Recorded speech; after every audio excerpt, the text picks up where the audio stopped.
So I've always loved Mustangs, and in the early 90s, before the SN95 Mustangs were out, I had this Boss 429 Calypso Coral model. I really loved it. I still have the model today. These are pictures of a new one in the box and what it would look like. The one I have is pretty banged up, but I still have it in the garage. And I used to carry this around with me everywhere. I love this model car, listen to old rock and roll music on my clock radio, and just play with my muscle car. And then I remember watching TV one day and the new 94 Mustang commercial came out. So these are the pictures from that commercial. It was showing all the features of the Mustang and how they're similar. And this was really cool to me to see all this, and I really liked the old Mustang.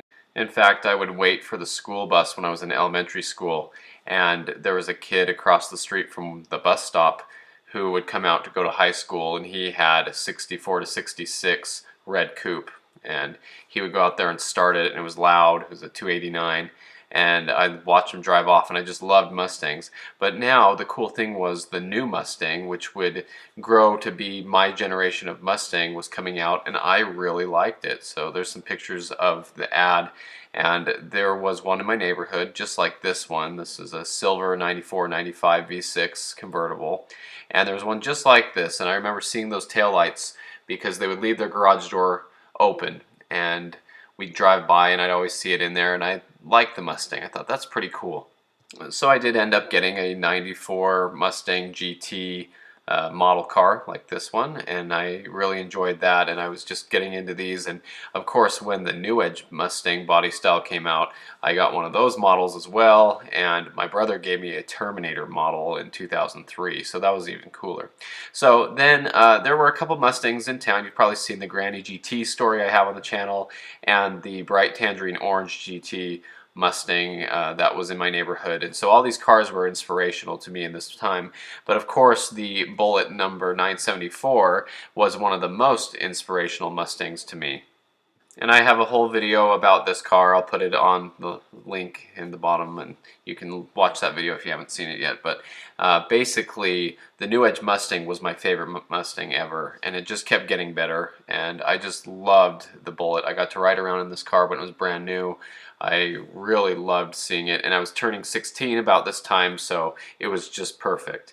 Now, I couldn't afford a Bullitt back then, and a kid in high school had this laser red 99 V6 5-speed Mustang, and it was a classic story. He played on the football team, he had a red Mustang, and my brother and I got to just watch and drool over this car. We would go up when he was at football practice and look at the car, look at the 35th anniversary badge on the fender, and just wish we could have a Mustang, especially a New Edge Mustang. And unfortunately, this car got beat up a lot, and the other kids on the football team that he was friends with all took turns driving it. One of the friends' parents was super wealthy and owned a car dealership, and I saw him doing donuts and e-brake turns in it and just abusing it.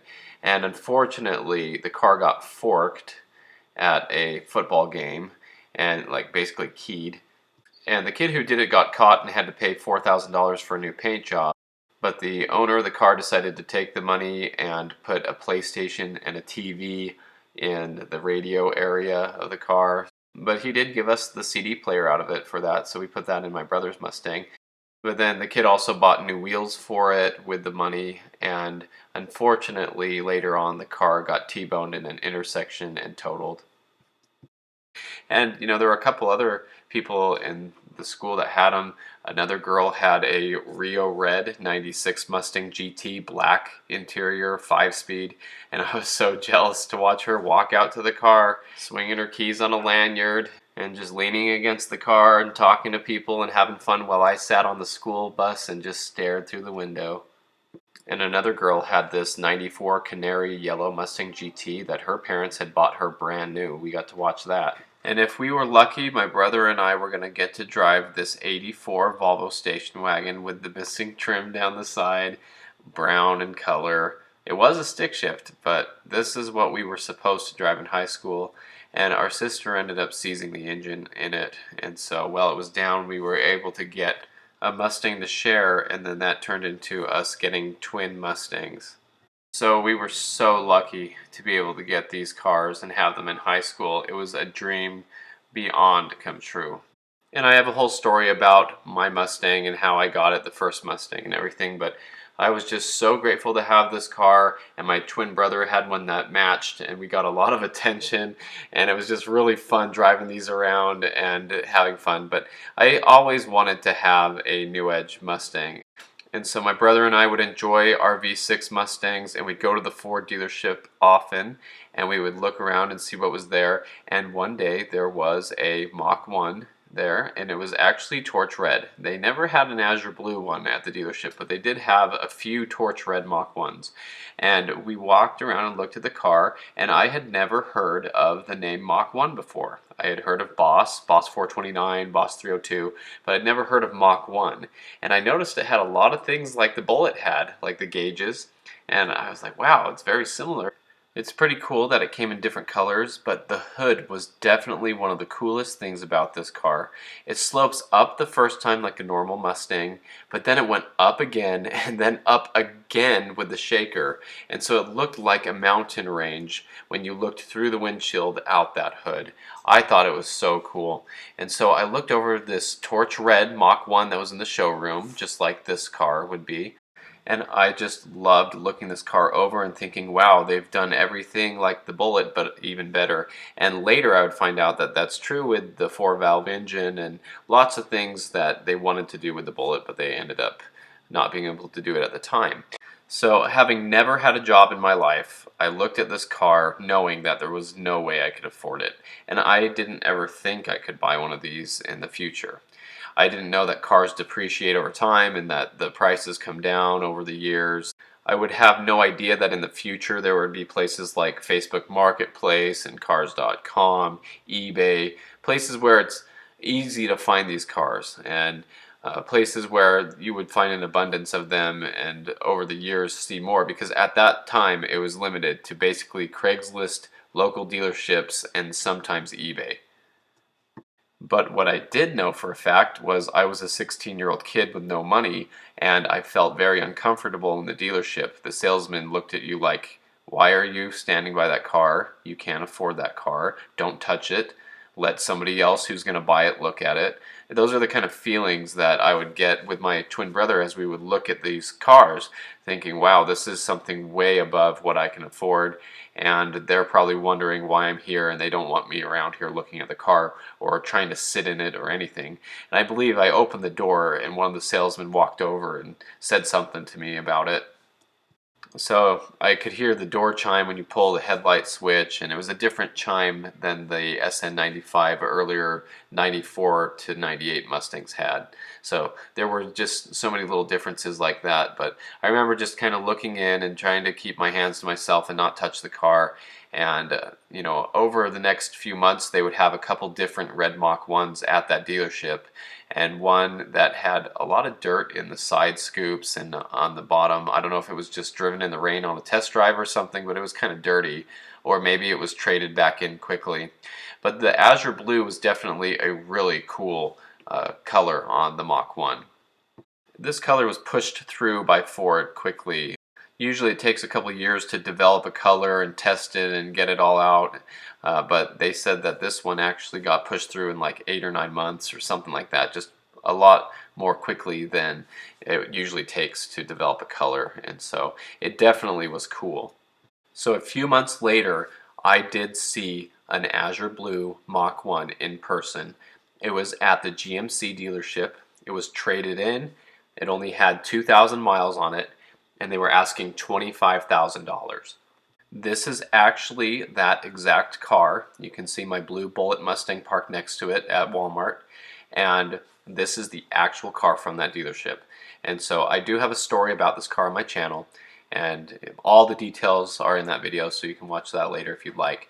But basically a little rundown was it had louvers on the back, it had a 5-speed, and the salesman was really nice and he let me sit in the car even though he knew I couldn't afford it. And I thought, this Mustang is so beautiful, I love this car.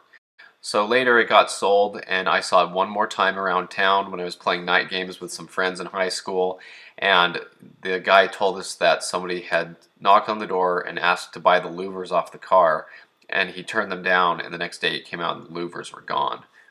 Basically, this is what the louvers look like on the back window. It's supposed to look like the older Mustangs had, like this Mach 1 here that has a set of rear window louvers or slats or whatever they call them. So basically, this car was sold and driven for 60,000 miles, and then it lost compression in the engine. So it had to have the engine redone, and so I thought to myself, maybe it's better that I didn't buy this car. But there was only one other Azure Blue Mach 1 around that I had known of, and it was this 2004 Mach 1 in Azure Blue. And the guy who owns its name is Sonny. He's a good friend of mine now.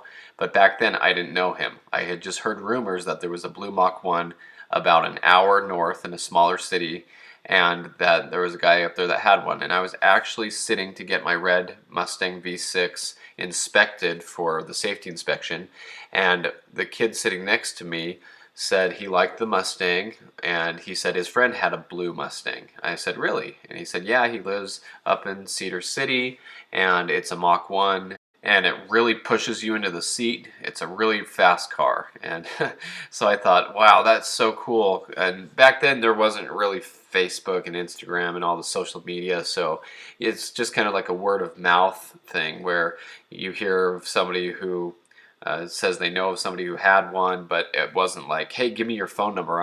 I want to, get back with you and call this guy. It didn't work out that way back then. Now I think it's a little easier to ask for information, but I just knew that the car existed. So later on, there's my Bullitt and his Mach 1 doing a burnout together. It was a fun day. But another reason I wasn't able to go buy a Mach 1 is because right out of high school, I went down to South America and served as a missionary for the Church of Jesus Christ of Latter-day Saints. It was a great experience. It well-rounded me. I learned a lot. It was just great to go out and preach the gospel, and I even saw a few Mustangs while I was down there, so that was really cool. But because of that, I couldn't go buy a Mach 1 right out of high school because I had other things going on. And when I got back from the mission, I was able to get married, which was the best thing that has ever happened in my life, and I'm very happy about that. And with that comes the responsibility of getting a family car and making sure that my wife had a really nice car to drive first. So I want that to be known. People might not think that it's true, but before I got any other Mustangs, any V8 Mustang, I got this Lexus for my wife first, and we chose this car together. I always liked these, and it was a good car, and she enjoyed driving it around too. So once we had that car, then I could start scheming on how I was going to get a Mach 1. So my brother and I spent a lot of time up at the airport where our parents had a flight school, and you can see in this picture there's those parking bumpers there. Here's a better shot of it. I know these aren't the greatest pictures, but there's those parking bumpers there, and my brother and I had to install those when we were like 15 or less, and we would basically drive spikes down in on two or three of them on each of those all the way down. And so when we were up there and we'd be bored and be with our family and just waiting for our parents to work on planes or finish up or come back from a flight, we would walk on those parking bumpers with our arms out to each side, balancing as we walked down the whole line and back. And it was a little more difficult than you would think to not fall off. And it was always gusty there at the airport because it was on top of a hill. And so we would play games where we'd see who could go the farthest without falling off. And we'd talk about cars, we'd talk about buying Mach 1s and kind of just thinking our minds a lot up there. And I lived at this townhome here, this apartment building downtown. And my brother actually lived across the street in another apartment area, and he had a garage that I had the ability to rent for his Mach 1, and he would keep it there. But we would hang out and we'd go down to my complex where they had like a little entertainment room and a pool table, and we would shoot pool and we would just talk about buying a Mach 1 and how cool it would be. And same thing where he lived, they had a pool table and a really cool rec room area, and we would shoot pool and talk and say, okay, if you hit this one and sink it, then you're buying the Mach 1 first, or whatever. So it was always fun to dream and hang out and talk about buying Mach 1s. But I would go up to the airport there and use the internet because I didn't have internet at my apartment, so I'd either have to go to the college to use it or I would have to come up here and use it. And I had a gate card to get in that I kept in my wallet, so I could get into the airport and I could use my parents' office there with the internet connection. I would go up there and work on my homework all the time, and I would search the internet as I was uh, working on homework just to take a break and look for Mach 1s for sale. And for me, getting through school was really difficult because I just felt like all my time was completely gone, and I wanted to do something fun for myself. And I've told people that buying a Mach 1 helped me get through college because it helped me deal with all the hard tests and all the you know letdowns that you have in college, and the hard work and just feeling like your whole life belongs to the college. And I was working full time as well, so I just felt like I needed something for me, and the Mach 1 was going to be what that was. And it was just so interesting how there was so many little things going on, like little signs about this. Like the gas prices around town said 281, which is the cubic inch of the 4.6 liter. And so I'd be like, 281, I'd see it everywhere. The teacher would be like, open to page 281 for this and that, and I'd see 281 again. And on one of my textbooks in class, it said MA space CH space 1, which said Mach 1. And it was basically, it was in little clusters, but it said Mach 1 right there on the top of the textbook, and it was an abbreviation for Managerial Accounting Chapter 1. It said Mach 1. So I was just so excited about that. I was like, man, I see Mach 1 everywhere. I better get one of these. And my brother had got his red one, and I was really excited. So that made me even more excited to get one. And so I would come up here and I would look, and I searched on Craigslist every single state around the state of Utah where I lived, and even a little farther, and I just couldn't find any blue Mach 1s anywhere. And I searched and I searched, and I originally wanted a yellow Mach 1 or an orange one, but my wife said that she really liked the blue, and so I had really liked the blue as well. And I remembered the one that I got to sit in at that Buick dealership, GMC dealership, and I said, that's fine with me. I love the blue as well. So we kind of agreed that it was okay to get a blue Mach 1. But even looking for a blue Mach 1, I couldn't find them anywhere. There were a couple on eBay, but they were always in North Carolina or Florida or somewhere just far, like all the way across the country. I did find a blue one in California for $12,500, and I contacted them. It had 60,000 miles, and they just wouldn't answer. It was like months would go by, and then I would message them again, and it was listed on like cars.com, and I could never get a hold of them. So I came up here one night at 4 in the morning because I was working graveyard shift, and so I was already used to being up in the middle of the night, and it was a Saturday morning, and I came up here to do some homework, and I got on the internet. I had just checked the night before when I was up here, and I got on the internet, I checked Craigslist, and boom, somebody had uploaded and listed this blue Mach 1 for sale in a town called Boulder City, which is just right outside of Las Vegas. So you can see the sales ad says '03 Mach 1 Mustang, $12, which means 12,000 in the Vegas Boulder City area. DOHC, dual overhead cam, 4.6 for 4.6 liter. 75,000 miles, excellent condition, new clutch, new shocks and struts, new vented rotors and pads, new belts and hoses, and water pump. Recent tune-up and trans service. Sirius satellite radio, BBK high flow X pipe with cats, and will pass smog legally with Flowmaster exhaust. And so I was just so excited to see this. I almost fell out of my chair. But it was like 4 in the morning, so in Vegas that would be 3 in the morning because they're an hour behind here, and it's about 2 hours away. But I was like, wow, I can't call on this because they're all asleep, and they're not going to want anyone calling them at that hour in the morning. And so I had to just patiently wait until I felt like it would be a good time to call. So I waited nervously. You can see my brother's Mach 1 up here at the airport, and you can see the asphalt has these tar filling things where when it cracks, they just fill the cracks with tar. And I just walked up and down those like walking up a little road, and I just nervously just paced walking and following those lines and waiting for the right time to call. And then I called the guy, and his wife answered, and she said, yeah, Paul is in the shower. I'll have him call you when he gets out. And I said, okay, thanks. I gave him my number, and I waited. And it was like 45 minutes, and I'm just waiting and waiting and waiting. I'm like, how long do you need to take a shower? And did she even give him the message? And I waited and waited, and finally he called, and I was so relieved. And I just told him I'm really excited to get a Mach 1. I really want one of the blue ones. You know, asked him the average questions, any accident history, stuff like that. He said, no, it's a really nice car. They had bought it with 22,000 miles on it. He said it actually belonged to his son, who was a corrections officer and worked the night shift. So the car was always in the garage in the daytime and then out at work at night.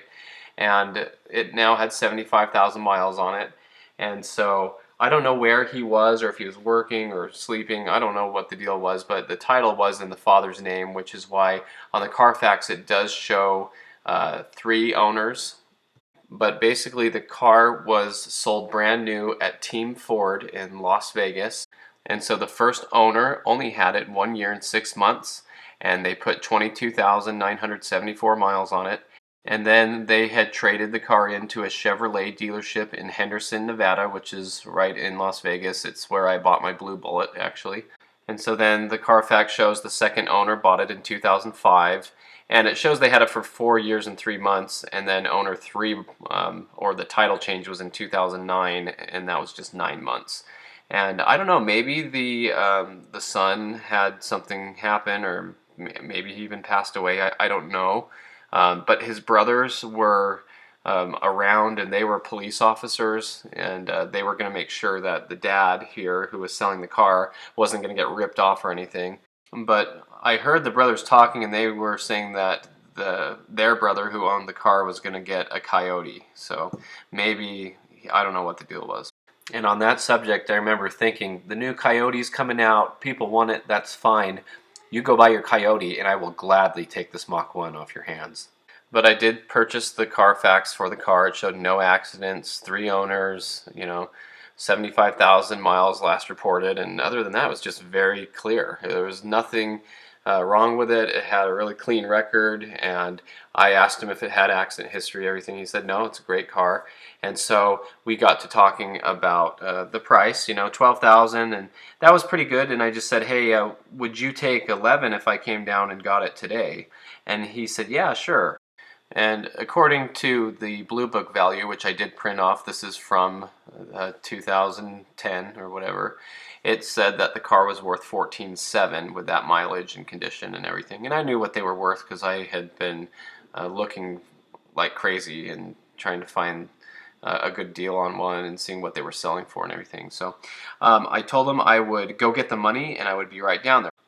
And so the bank closes at like 11, and it's drive-through only. The lobby is closed, so I just drove right through the little drive-through thing, and I sent a withdrawal slip up in the tube for $11,000.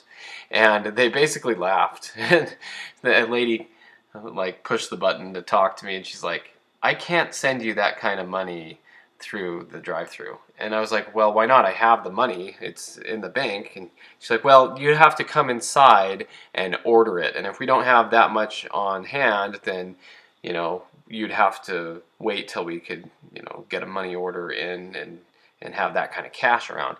And she's like, plus we're closed in the lobby, so you'd have to come like Tuesday, because Monday was a holiday. And so I was shocked that I couldn't get my money and I couldn't buy the car. So I called the guy back and asked him if he could wait till Wednesday, because I would be off work on Monday as well. So I'd have to go into work on Tuesday, ask for the next day off, because we have a policy where I work where you have to ask at least a day in advance. So I wouldn't be able to get down there until at least Wednesday of the next week. And so I called him and said, hey, can you wait till Wednesday to sell me the car? I have the money. I'm really wanting to come buy it. I'm guaranteed going to take the car if it checks out, but I just have to get the money out of the bank, and I'm having a problem with that. And he said, no, I want to have it sold by this weekend, the holiday weekend, and so I'm not going to hold the car for you.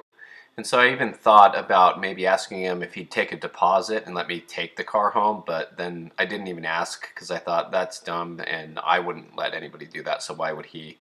And so I said, okay, well, I'll get back to you. And so I hung up, and then I was just really depressed because I thought this was my chance to get a blue Mach 1, and it's slipping out of my fingers because it'll probably sell quick because they were hard to find.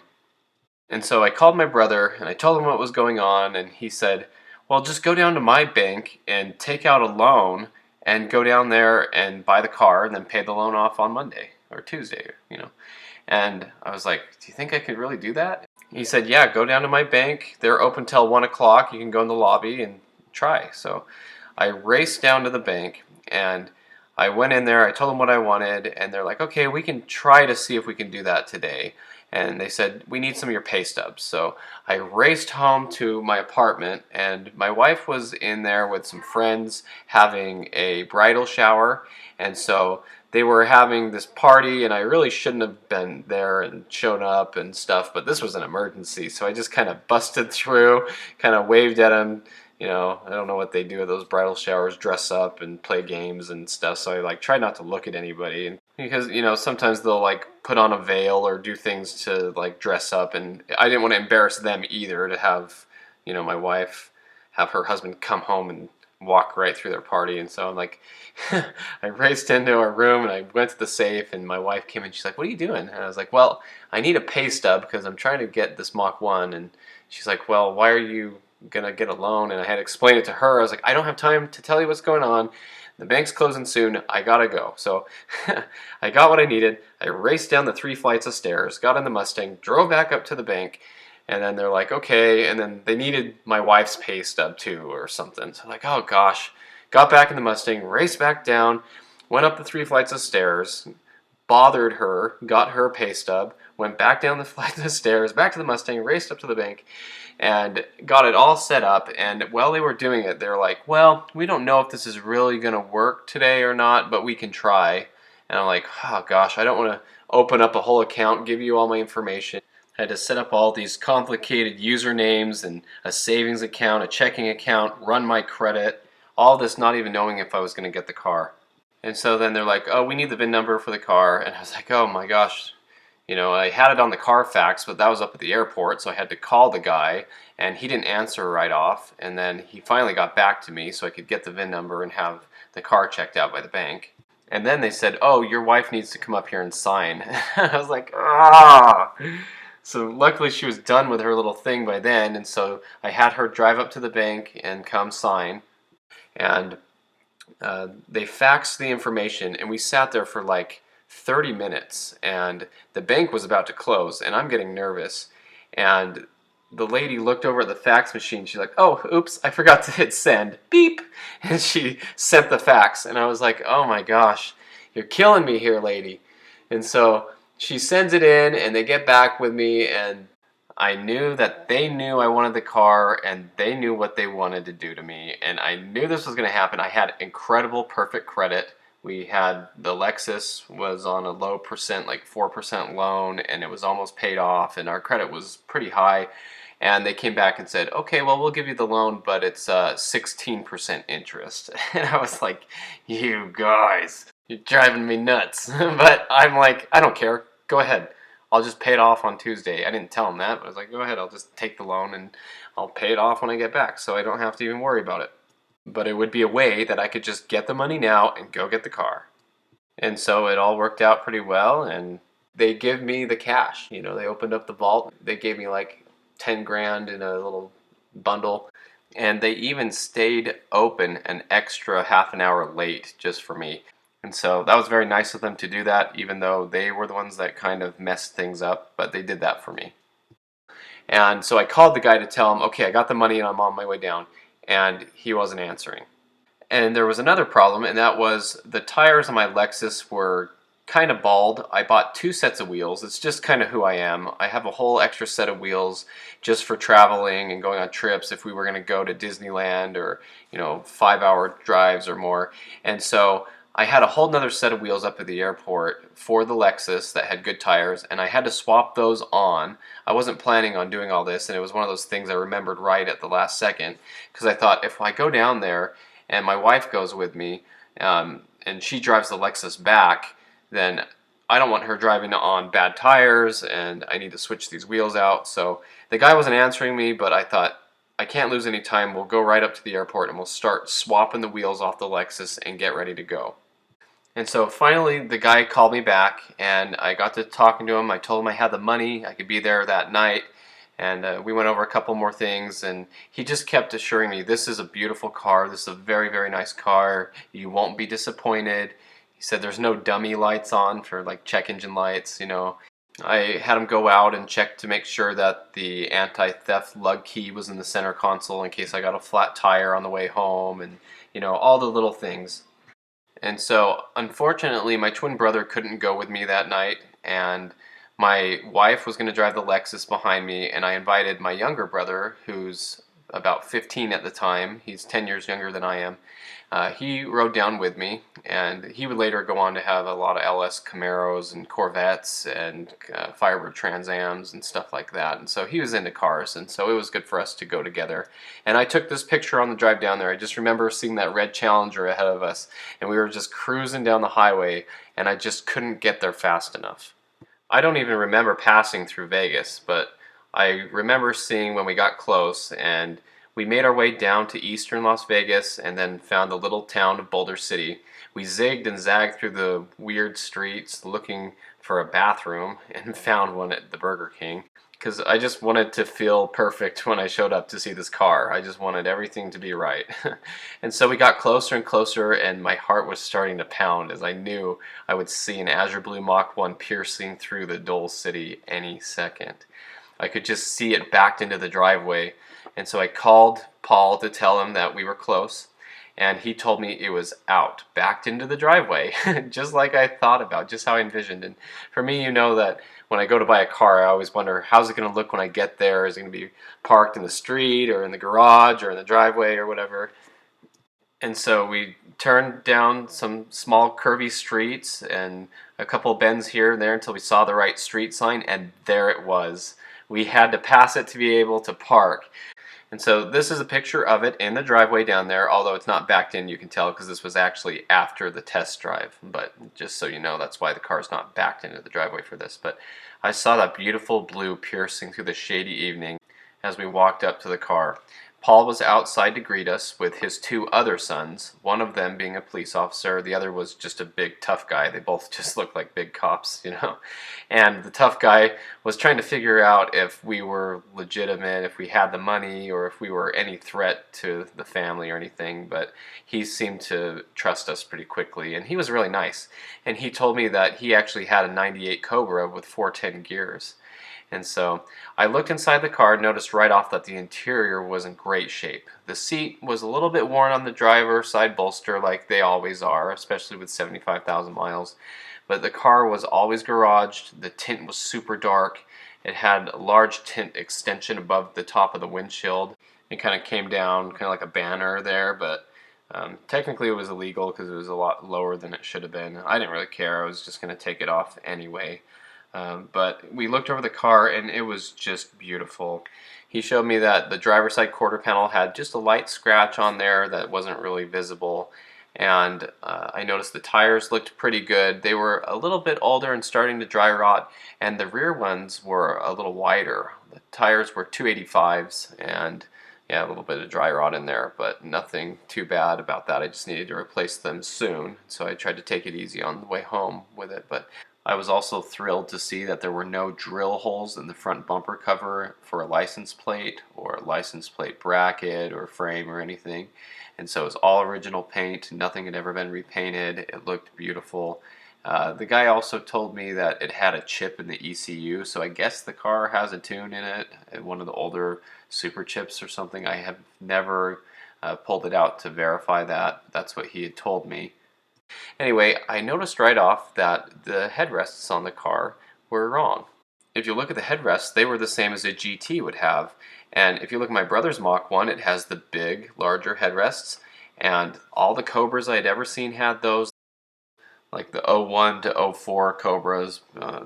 The earlier Cobras, some of them did, some of them didn't, but I didn't know that because I hadn't seen many around until this point. And I know the '99 Cobra had more like GT seats with the shorter headrests, and my friend Wyatt had pointed out that they just didn't have the running horse on them. The Bullets had them, all the Mach 1s I had seen had them, and at the time I didn't know that it was actually an option for the Mach 1, which I would later go on to talk about all the time in all of these YouTube videos I make about the interior upgrade package. And the reason why I talk about it so much is because it was a big deal for me, and because it took me a long time to look for a set of the correct, in my opinion, headrests that the car should have. Even though this Mach 1 was ordered that way, I didn't know it, and so it didn't have the interior upgrade package, so no silver door soldiers or door posts. It didn't have the pedals. Well, he did have the pedals halfway installed. It didn't have like the clutch and brake, but it had the driver gas pedal, and the brake stand or something. But it didn't have the silver trim around the radio. It didn't have any of the interior upgrade package stuff. So I was kind of taken back, and I was like, hey, what happened with the headrests? And the guy was like, I don't know. It's always been this way. I've never noticed that before. But they said, hey, would you like to take it for a test drive? And right then, I was just ready to buy the car and go home. But I said, sure, we can drive it around first. I trusted that it was just fine, and it was. But anyway, I drove, and my wife got in the back seat, and one of the sons rode with me. And we drove off, and I drove it very well since I've driven stick shift for a long time. But it had a Hurst style shift knob. It's like the T handle, and it even said Mach 1 on it. I still have it, but that made it kind of hard to drive because it was on like sideways, and I kept going from first to fourth gear because it was just kind of weird. But I felt dumb. And like, I know how to drive stick shift. And he was like, yeah, I know, I trust you. He said the original shift ball is in the center console, so if you like that better, you can put that back on. And I said, yeah, I definitely was hoping that that would be with the car. But it has the TR3650 transmission, and I probably knew that back then with all the research, but I didn't realize that the '01 Cobra has the same transmission that my uncle, my cousin's uncle had. It was the first Cobra I got to drive. It was a 2001, so very similar to the Mach 1, the same basic layout of engine and transmission, and so it felt very similar to that '01 Cobra. But anyway, we went around the block, and he said, you can get on it if you want. You can run it through the gears. And I did a little bit, but I just didn't want to do it in front of him. It was just kind of one of those situations where I said, I like the car, I think it's fine, we'll just go home. So I pulled into the driveway, which is where this picture here was taken. And I got out of the car, and I walked right up to the seller, Paul, and I said, where do I sign? And so he just smiled, and he assured me that it was a very, very nice car. And we went into the garage, and he had a washer and dryer in the garage, and I handed him the money, and he counted it out on top of the washing machine. And he took my driver's license and wrote down my driver's license number and little things like that. But I just kept looking back at the car sitting there in the shade and just thinking, oh, this is going to be my car. I'm so excited. I love it, and it is beautiful. So I was a little nervous that he was just going to take my money and they were going to rough me up or something, but at this point I pretty much trusted them and they trusted me. And so he filled out the bill of sale and all the paperwork we needed, and one of the brothers, who was the police officer, said, well, we're going to take the license plates off of it, so you'll drive home with no plates and you're probably going to get pulled over like 6 times, but just show them the bill of sale and the title and let them know you just bought it and they'll let you go. And so he said that the car came with the original exhaust, and I looked in the garage and the only thing it had was the mid-pipe. The catback was gone, and he wanted me to put the seats down and put it in a garbage bag, and we wedged it in there and got it to fit. And then he said, oh yeah, and don't forget these subframe connectors. And I was like, subframe connectors? The Mach 1s already have subframe connectors on them. And he was like, no they don't. And I was like, yeah, they do. And he's like, no, they don't. And I wasn't going to prove him wrong because he was going to give them to me. So I was like, okay, well, fine. So we got them out of the garage and went and looked, and they were these really nice Steeda zinc frame rail connectors, and they were worth, I don't know, 180 bucks or something like that. And so I took them with us because they were giving them to me anyway, and they were really nice. And the Mach 1 did already have the stock ones on it anyway, so I just sold these because at that point I was happy to just take anything extra like that and sell it to help pay for the car. So we got in our cars, and my wife drove the Lexus, and my little brother and I drove the Mach 1, and we were hungry, and so we decided to go ahead and just go back to that little Burger King where we had stopped earlier to use the restroom. So I was so excited to have the blue Mach 1 and the Lexus and be on this little road trip to go home. My wife and I ordered something to eat, and my little brother ordered 2 hamburgers, thinking that one was for me because he was being nice. And so I was kind of nervous, and I didn't really want to eat, but I knew I needed to eat. So I went ahead and ate what I ordered, and then he gave me the other one too. And so I just had to scarf it all down so we could get on the road, and it was very nice of him. But this is one of my favorite pictures. This hangs in my garage, and it's of me and my wife excited and happy the day we bought our first V8 Mustang, which happens to be a Mach 1 in beautiful azure blue. And I know that this was just an incredible moment for us, and you know, it wasn't easy just going out and spending a bunch of money on a car that you wanted, especially as newlyweds, and we didn't have kids yet, but that was all in the plan. So I wanted to get the car before we started having kids. And so we were in there eating, and a minivan pulled up right next to the Mach 1, and a family got out, and they were all looking in the windows and, you know, checking out the car and walking around it in circles. And I thought it was cool that they liked it, but it was making me a little nervous that they were going to ding the door and stuff like that. I was very protective of the car. But there was a Shell gas station around the corner, so we filled up there, and then we just drove back and battled the freeway and went through Las Vegas. And there was a time I had to pass a semi-truck pretty hard, and so I downshifted and ran it real hard, and that was really fun. But I explained to my little brother that, you know, when you have a new car like this and you don't know much about it, you got to be careful.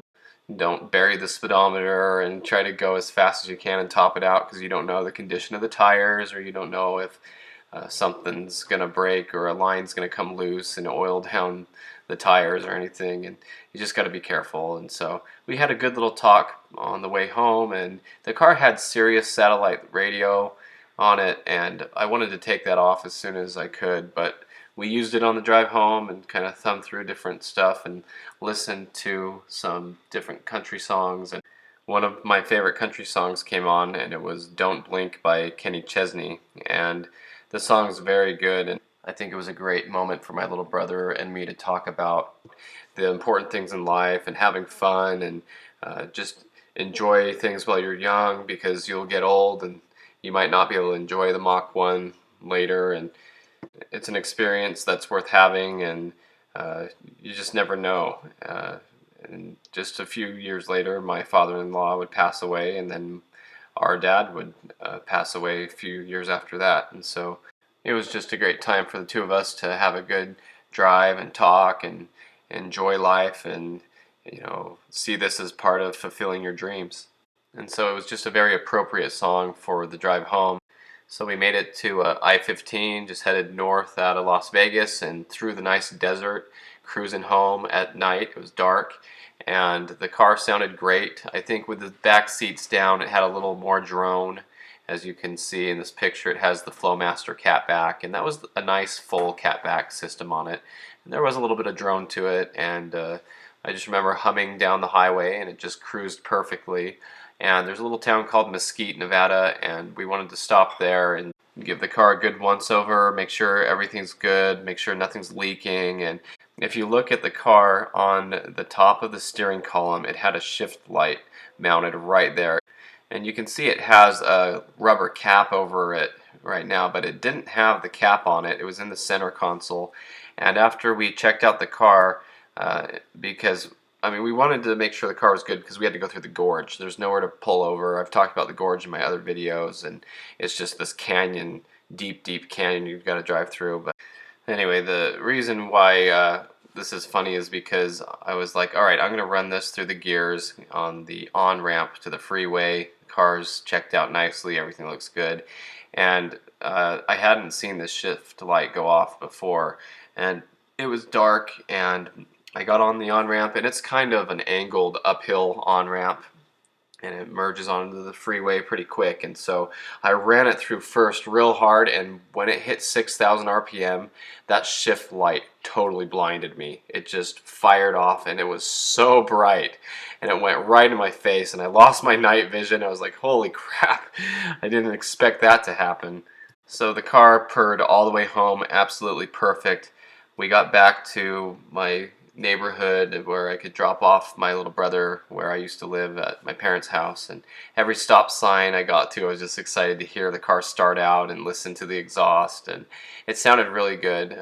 It had the Flowmasters, which aren't my favorite, and we'll get around to changing that, but it sounded pretty good for what it was. And so then I took it right up to the airport, and I put it in behind my brother's Mach 1. He was pulling the transmission off, and then we were doing the acid bath and things, so a couple cool pictures here of that. But we'll get into what I end up doing right when I get it home in the next video. But anyway, got it up to the airport, and it was really nice up there. I could keep it there behind a closed gate that you had to have a key card to get into, and then about half-mile down the airport was the hangar, and it was behind a locked door. And my parents were there, but they're really good. They're not going to hurt it or anything. And it probably wasn't that easy for them to have it there at the hangar because they were running a business out of it and stuff. And so I tried to just kind of keep it tucked in the corner. But one thing that was cool about this was I told you about they charged me 16% interest, and I got home and I was about to pay the loan off, and I called to put insurance on it first with USAA, and they are kind of a pro-military insurance company, and my dad was in Vietnam, so I had USAA insurance benefits because of him. And I was going to put the car in insurance, and they asked me, which I don't think they usually do this, but they said, do you have a loan on the car? And I said, well, yeah, and I was going to have it paid off, but I didn't tell them that. And they said, well, we'd really like to earn your business with banking, and I did get a credit card with them later and stuff, but they said, we do automotive loans, and we'd really like to buy the loan that your car's on and have you finance the car through us, if that's okay. And they were very polite, they were very trained and stuff. And I said, yeah, I said, would you like me to see what rate I can get you? And I said, yeah, go ahead, because I was just going to pay the car off anyway. And so he put me on hold for a couple minutes, and he came back, and he said, so how does 4.6% sound to you? And I was like, wow, that sounds really good. I didn't tell him, but the loan I have right now is for 16% because they were totally ripping me off. But anyway, I said, yeah, that sounds pretty good. And so I talked it over with my wife, and she said, well, we might as well just finance the car to build credit because we have the money, but we might as well just finance it. And years later, I would find out that it was good to have this line of credit when it came to buying my first home. And when I bought my first home, we sat down with the financial agents and stuff, and the guy looked at my credit and the different credit cards I had and everything, and the Lexus and the Mach 1, and he said, if you didn't buy that Mustang, you wouldn't have as good a credit, and it might have been harder for you to buy this home. And that was important because that was in 2010, right after the financial crisis of 2008. And so the home had depreciated a lot in value, but they were really, really, really checking people's credit and lines of credit and being very careful about who they were giving loans to. They even had us check our cell phone bill. They made us bring in copies and a letter that said we had never missed a payment on our cell phone bill. We had to get letters from the city to show that we never missed any utilities payments from our different places we had rented from before then, the different apartments. And I mean, it was just nuts, the things they were making us come up with. But anyway, the point of the story is they told me that the Blue Mach 1 was a really good thing for my credit, and if I didn't have that, I might not have gotten my first home. So I thought that was pretty cool. So that will conclude part one, basically the story of getting my Mach 1, and we'll get into the things I did to it here, and we'll have a playlist and continue with the different updates of the car as well, but I'll continue the story just like my Bullitt story and the other ones that I have. So thanks for watching. I hope you enjoyed the video, and stay tuned for more Mustang content.